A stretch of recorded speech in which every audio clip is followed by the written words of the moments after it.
Collecting plants is an ongoing learning process. You constantly learn new things, you constantly have to experiment. And the thing that I have been learning this year has been downsizing and curating my collection. I'm trying to really just create the perfect collection for me. The collection that brings me joy, the collection that I can take care of, and the collection that in return takes care of me. In today's video, I'm gonna be sharing with you some major updates to my plant studio. We're gonna go through why I'm downsizing. We're gonna be talking about which plants I got rid of. I'm gonna be talking about which plants I'm keeping and how I am actually curating my collection. Whether you're in the process of downsizing your collection, curating collection, or you're just looking for a fun, cozy time, this is the perfect video for you. Grab yourself a cozy little snack, a little beverage, and without further ado, let's get started. Now, the big question is obviously why? Why am I downsizing my collection? If you love plants, doesn't that mean you want to have all of the plants? And while yes, I would love to have a shit ton of plants, I would love to have just a jungle. However, the reality of being a plant parent, the reality of being in this hobby is that plants take up a lot of time, a lot of money, a lot of resources, and this hobby can be very taxing on both your mental and physical body. I've gotten to the point where it was just all stress and no joy. I have been feeling so overwhelmed and so burnt out by my collection, and I started to view it as just a chore, as something that I have to do. And once it got to that point, I really had to just reevaluate things. I had to sit myself down and I had to tell myself, girl, you need to downsize your collection. You need to do something in order to bring back that spark that you had for this hobby. I want to get back to the point where I actually enjoy taking care of my plants, where I feel the need to get up and look at them and check if there's any updates and see if anybody needs to be watered and pest treat them and give them a wipe, not because they are infested with pests, but just because I want to do it and I want to give them some TLC. That's what my goal is. My goal is not to have a perfect collection. My goal is not to have a lot of plants. My goal is to have a sustainable number of plants that I can take care of and that bring me joy. And of course, curating a perfect plant collection is near impossible. That is such a difficult task for anybody, especially when you have a lot of plants. I just want to love every single plant that I have in my collection. I want it to have a purpose in my collection. I don't want it to be just here as a filler plant. I don't want it to be here just as something that I'm growing because it's cool or rare or expensive. I want every plant in my collection to have a certain meaning to me, even if that meaning is just I like the way it looks. Now let's get into some changes that I've done, because there's a lot. Gotten rid of a lot of plants. I grow the majority of my plants. I would say like 95% of my plant collection is up here in my studio space. This is an attic above my house. I have a downstairs where I have a bedroom. I do have a couple of plants in the bedroom, but most of the time those plants get like really neglected. The majority of my collection, the plants that I really love, my pride and joys, are up here. Again, this is an attic space. I do use a lot of grow lights because although it looks bright on camera, this space doesn't actually get a lot of light because I only have a east-facing window in front of me and a small west-facing window at the back. When it comes to humidity, I don't fuss about humidity. I don't like using humidifiers. My room humidity is what it is. It's usually around 40 to 50%, depends on whether it's cool outside or hot, whether I'm using the AC or not. But in general, all of my plants are up here. All of my plants are grown in ambient. I do not like growing plants in cabinets. I will never do that. So all of my plants need to be hardy enough in order to survive in these conditions, which I would say are low to medium light, relatively low humidity, and just the open air. I would say the biggest change that happened is in this entrance area. This is when you first enter my studio, and I used to have two giant Monsteras, a regular Monstera deliciosa and my Thai constellation. But if you watched this video, I've actually chopped up my Thai, my Albo, and I've recently chopped up my Monstera deliciosa. I haven't filmed that process just because it was kind of a spur of the moment decision, which we will talk about once we get to my Monstera deliciosa. But this is my Thai constellation. I do have a cutting of this plant that is rooting, and I do feel it is rooted in here. And my goal is to soon transition this plant into semi-hydro, have it growing into semi-hydro, and I think this is going to be the only plant that I'm gonna keep in this area. Now, don't get me wrong, those Monsteras over here looked so gorgeous. They were literally divine. You would enter my studio, you would see these giant beasts. It was beautiful. It was honestly a sight to behold. It was just a lot of maintenance. I mean, Monsteras in general, I feel, are very, very big Thrips magnets. And I have been dealing with Thrips for forever. And when you have big plants and taking them outside to treat them, shower them, even to just water them, was becoming a big hassle. So although I really loved the look of these big Monsteras just at the front door entrance, it was kind of a lot to take care of. And also they took up a lot of space, like way too much space. And I had a really hard time even walking past them, to the point that my big Monstera deliciosa got knocked over twice. And the second time that I knocked over my Monstera deliciosa, I was just like, this is it. I have to chop this thing. It was bigger than me, and I was just like, I cannot deal with this.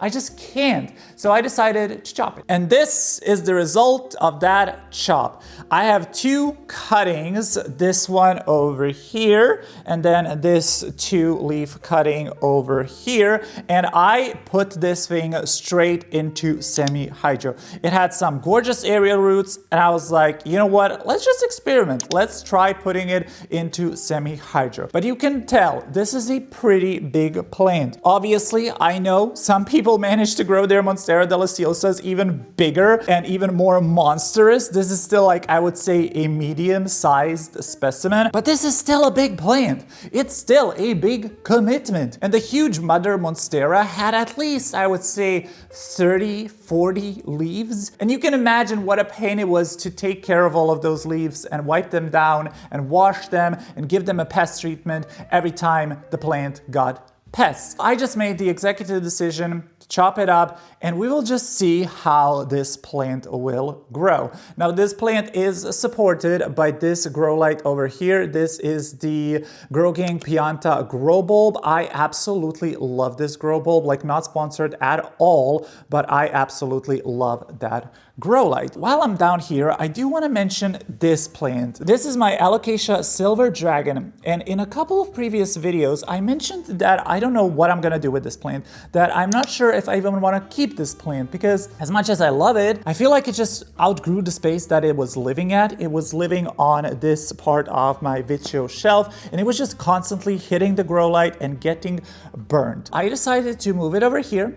I chopped up all of the like burnt, damaged leaves, and I mean, I just love the way that this plant looks right now. It is so gorgeous. Like, just look at it. I mean, obviously the lighting right now does a lot for the plant, but it is just a stunning, bushy, gorgeous plant, and I'm so proud of this plant. And this is what I mean when I want to curate my perfect plant collection. I want plants like this, plants that look gorgeous, plants that bring me joy, plants that just work for my space. This area over here is another one that got a bit of a revamp. This is my small Vittsjö shelf. And yeah, I know, I have a lot of Vittsjö shelves, okay? And I do like the Vittsjö shelves, but this is glass, so it's quite a lot of upkeep, I'm not gonna lie. This is a east-facing window, so it gets a lot of natural sunlight, especially when it's like a sunny day as today. So all of these plants rely on natural light, and they are absolutely loving it. And my goal with this little section is just to make it look clean, minimal, just to have a couple of plants here and there. And I feel like I really managed to achieve a really cute, cohesive look over here. Most of the plants on here are Hoyas, and honestly, most of the plants in my collection are Hoyas because I freaking love Hoyas, but I do have some standouts that I want to show you on this shelf. The first one being this cutie, which is the Anthurium Nigrolaminum Gigi X Forgetii, and it is working on a brand new leaf. Look at that color! Oh my god, isn't it absolutely stunning? I freaking love this plant. I mean, this is the previous leaf. It's so long, it's so beautiful, and the newest one, one, I just love the emergent on this plant. Another one that is an absolute staple in my collection would be the Hoya Sulawesiana. I mean, this is such a cool Hoya. It is so dark. It has such thin, long foliage. I absolutely love this plant. And again, this is what I'm talking about. When I pick up a plant and I'm excited to talk about it, when I can look a plant and just have a smile on my face, that is what this hobby is supposed to be about. It is supposed to be about bringing me joy and happiness, and this plant definitely does that. It is such a cool one, and honestly, if this were ever to bloom for me, I would just croak. I would instantly pass away. I talk about thrips a lot on my channel because it's just my kryptonite. And a plant that has recently been very infested with thrips is my Hoya Australis Lisa. But here is the thing. This plant is gorgeous and I absolutely love it. So when it gets thrips, I have absolutely no issues actually treating it and taking care of it. But for so many of my other plants, like my philodendrons, for example, when they would get thrips, I would just kind of ignore them. I would just let them honestly get infested and slowly die. And in return, that just made the infection even worse throughout my whole entire collection. I had to say goodbye to a couple of my philodendrons. I've chopped up my philodendron splendid, I've chopped up my philodendron majestic, and I've gotten rid of my philodendron gloriosum. I loved all three of those plants. And I feel like something that I've known for a long time, but I've been kind of delulu about, is the fact that philodendrons are just not a plant for me. I think they're cool, I think they're awesome, but I feel like they're just way too high maintenance for me, especially climbing philodendrons. And climbing plants in general are just a no from me. I have gotten rid of so many moss pole plants. I've gotten rid of my Monstera adansonii that was growing on a moss pole. I got rid of my Monstera stendaliana that was growing on a moss pole. And I've gotten rid of my marble queen pothos that was also growing on a moss pole. I really want to minimize the moss poles in my collection. At max, I want to have like 5 moss poles, perhaps. This is a great example of a plant on a moss pole that I don't mind. This is my Monstera Burle Marx's Flame, and the reason why I don't mind this one on a moss pole is because the internodal spacing, which is the space between each new node, is super tight and compact. So you can see that this is growing super compact, and although it has like how many? 8, 9 leaves? It is not even halfway up the moss pole. In comparison, a philodendron with 8 to 9 leaves would probably already need an extension. And that is what I hate. I hate extending moss poles. I feel like they look cute when they're like just one moss pole, but the moment you have to extend it, it just kind of starts looking ugly. So for me, this kind of plant that can stay on a singular moss pole for years, those are the plants that I want to keep on moss poles. Anything that requires constant extending or chop and propping is a no-go for me. And now let's move on to my main big Vittsjö shelf. These are 3 separate IKEA Vittsjö shelves that I've put together, and I absolutely love this. This is where the majority of my plants live, and this is where some of my favorite plants in my collection live. I have to talk about her. I'm sorry, but my Hoya Linearis, if you've been on my channel before, you are probably sick of seeing this plant, but this is the apple of my eye.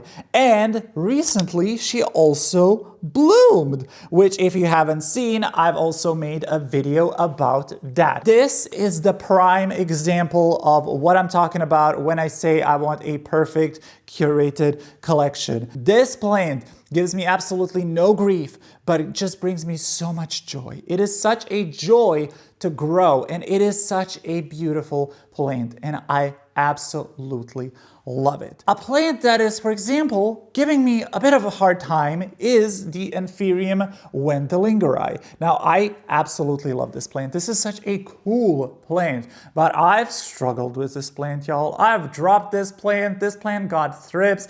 It ripped its leaves. It was a bit of a challenge, and I feel like I still haven't figured this plant out, but I love it enough that I don't mind putting in the extra work, that I don't mind having a setback here and there because I just love it. Another staple in my collection, if you've been on my channel before, is my Alocasia Frydek. I feel like this is my trademark plant at this point, like just the way that I've managed to grow it, the variegation on this plant. I mean, it is to die for. And this is a plant that no matter what happens to it, this thing had thrips, spider mites, root rot, doesn't matter. This is always gonna be in my collection. She is the it girl for me. She is the it plant for me. And I just love this plant. And I know I say a lot that I love a certain plant, but that is the point.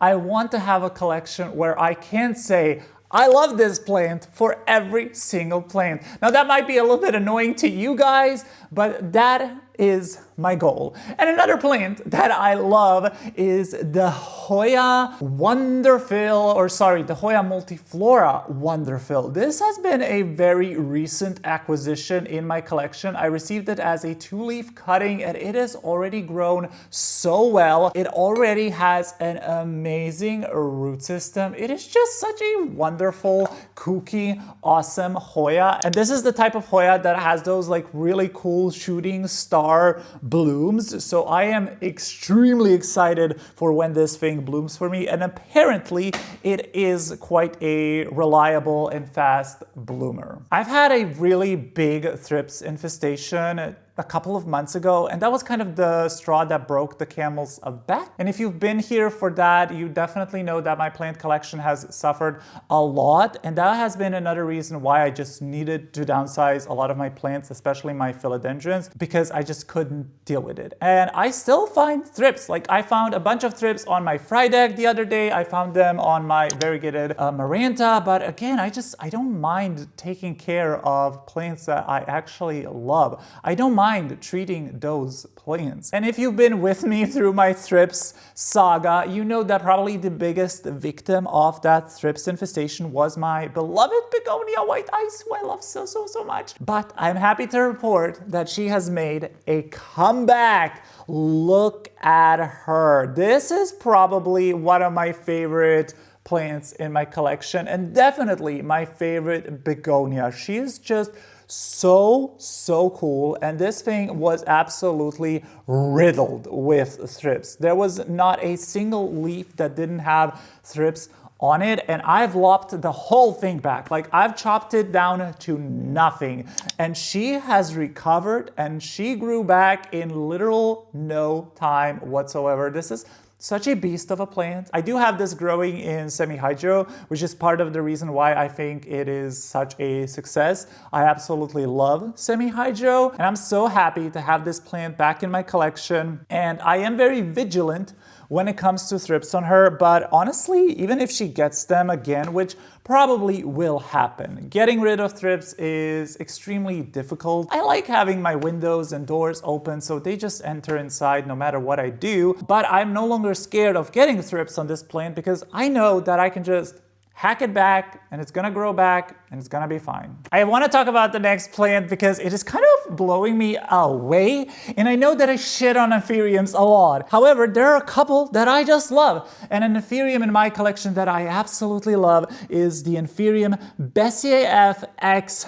Papillilaminum. And it just gave me this huge, beautiful, gorgeous leaf. Now it does have a little hole. Hello, I can see you through my hole. Not the side hole, but yeah, it does have a little hole, but honestly, I don't mind it. This probably happened due to my underwatering, if we are being absolutely real, but this is such a cool plant and I love it. I love it so much. And that's what I want. I want to be excited about my plant collection. I want to feel genuine excitement and happiness when I pick up a plant like this one. I want to feel happy about it. And then I also feel motivated to just take care of it. Because if I'm motivated to actually pick it up and look at it, I'm also more motivated to check, oh, does it need water? oh, does it have pests? And this plant has definitely been catching my eye as of lately, and I wonder how big these leaves can really get. I am very excited. I would love to add maybe a couple of more Anthuriums to my collection. Not anytime soon. No, don't get me wrong. We're not adding new plants to the collection, but eventually I would perhaps add a couple more. I do see the appeal in them. I do think they're gorgeous. I think the problem is that, again, it's just quantity over quality. You don't need 100 Anthuriums, you know? I have, I believe, around 6 or 7. I'm fine with that number. I would like to maybe add like a couple more that are perhaps unique or cool. You don't need 100. And that is generally the problem with this plant hobby. It's not about quantity. It's not about how much you have. It's about the quality of your collection. And that is what I'm trying to focus on. Quality over quantity. This is a very interesting plant in my collection because it is one that I didn't initially want. This is a Hoya Villosa or Globalosa, I'm not sure. And when I saw this plant online in shops, I was just never impressed with it. It was just a plant that I would look at and I was like, that's basic. But a lot of you suggested this plant and told me that it is fuzzy, which indeed it is. It is very fuzzy, very, very soft. I absolutely love it. And now, funny enough, this is literally one of my probably top 10 Hoyas, probably one of my top 10 plants. I love it. And it just goes to show you that sometimes a plant that you think you might not like, you end up actually loving, and a plant that you think you might love, you actually end up not liking. And that's why I think it's important to just see what plants do well for your space and in your space, and keep those plants and get rid of the ones that are absolutely not working for your space. For me, that's philodendrons. Also, I do just want to quickly show you this guy because she's gorgeous. This is my Scindapsus platinum. Oh my God, I love the color on this leaf. Look at her, she's gorgeous. I know I've shown this plant recently in my videos, but I have to show it again because this new leaf is massive and gorgeous and lovely. This is my Anthurium Magnificum X Luxurians, and I freaking love this plant. It is huge, it is massive, as you can probably tell. I'm not a small boy, okay? I don't have a small hand. This is a pretty big leaf, and I love this plant. It is such a statement plant, it is such a cool plant, and that is what brings me joy about this plant. Similar to this girly over here, which is my Anthurium crystallinum, another staple in my collection. I've had this plant for a couple of years. Now, I'm not too happy with the way that I'm growing this over here. I have just these Sansi clip-on lights because I needed some sort of light source. It used to live on the Vittsjö shelf. However, it clearly outgrew that space. I mean, it is massive, but it is a plant that I definitely want to keep. I have been thinking about maybe installing another one of those Growgang Pianta lights above it, but I'm not sure. I mean, for now, this setup works, and I also just don't want to spend too much money on new plant gear or new planty things, at least not right now. Eventually, yes, but right now I'm kind of in my frugal stage. I'm kind of in my savings era. I don't want to spend unnecessarily, and I had those clip-on grow lights. They work fine. Sansevierias often get the rap for being a bit of a boring plant, and I get it. They're not the fastest growers. They're not the biggest showers. However, I do have to say there is something about their resilience, there is something about their hardiness, there's something about the fact that they're virtually unkillable, and for me, this is such a staple in my collection. This is my Sansevieria Metallica, and honestly, if you're looking for a Sansevieria that is really easy care, super resilient, doesn't mind drying out, doesn't mind lower light conditions, but you still want a really cool, sculptural plant in your collection, I highly recommend the Sansevieria Metallica. It is just so cool, and I love the fact that its leaves are so thin and slender. They're a lot thinner than your usual Sansevieria, and the coloring on them is just to die for. I absolutely love this plant, and to me this is more of a statement piece. This is more of a piece of art than a plant, and I cannot talk about a perfectly curated plant collection for me without mentioning this plant. I will literally take this plant wherever I go, and I hope that I will be able to showcase this plant in 10 years to you guys. I hope that like 40-year-old Matt will be still on YouTube doing planty videos, and I hope that I will be able to show you this plant in like 10 years time. So yeah, hopefully you're down to stick with me for the next 10 years. Guess what? You're stuck. You're stuck. There's no choice. There's no way out. Once you subscribe, you're done. You're in this for life. Which, by the way, if you haven't already, why not go ahead and click that subscribe button? It is free after all. I did mention earlier that Hoyas are definitely my favorite genus, and something that I love about them is just how reliable they are, how resilient they are, how pretty they are. They don't take up much space, and I just think they are so freaking stunning. And that is kind of the direction that I am taking with my plant collection. You know, I want my plants to be resilient. I want them to not be such space hogs. It's fine to have like a couple of big plants, but the majority of them should be able to fit on a shelf. And I want them to just be stunning, beautiful, and give me that excitement. And whenever I pick up one of my Hoyas, it just brings me so much joy and happiness.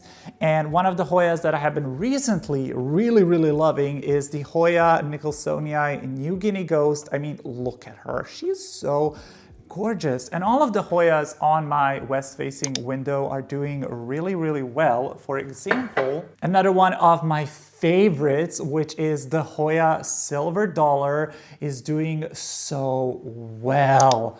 My God, and I love the way that this has filled up the trellis. I love when Hoyas do this, when they just kind of like fill up the trellis. You don't even see the trellis. It's just kind of like a small wall of Hoyas. And whenever I look at this, it just brings a smile to my face. And that is what this hobby is supposed to be about. It's supposed to be about slowing down and having a more calm approach to your life. And ultimately, I'm so grateful for discovering this plant hobby. It has literally helped my mental health so much, and I will always be grateful for the plant care hobby. And that is why I'm such a big fan of promoting mental health within the plant care hobby, and just making sure that the plants that you have are bringing you joy and are giving you that calm, relaxing feeling, and not the rushed, stressed chores feeling. I did also chop up recently this cutie. This is my Wilbur Graves Silver, and this Hoya is,